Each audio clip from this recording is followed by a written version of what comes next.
It hasn't been the easiest path in developing this child care facility behind me. A failed levee last spring caused funding concerns, and then a big storm actually flipped the facility upside down. Well, as you can see now, the facility is standing right side up, but as the organizers say, there's still much work that needs to be done. 3, go! It was almost impossible to find a babysitter. For years, parents in Fallon County have felt helpless. Even if they wanted it, had no access to childcare. A lot of people are using family, grandparents.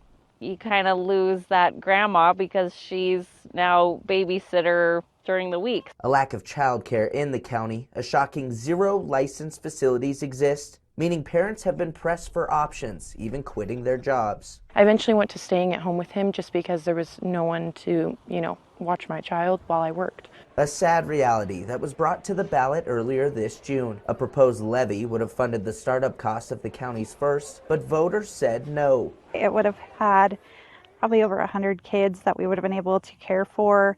And with that licensing and all of that, just being able to provide that level of care. Still, many refused to give up. With the help of an Eastern Montana Economic Development Group, the project was finally financed. But just before the facility could stand on its own, there was disaster. I saw this picture of a building flipped over, and my heart just dropped. A massive storm completely flipped the building on its head, and suddenly the startup money was being used for restoration, with the future once again up in the air. It's been tough.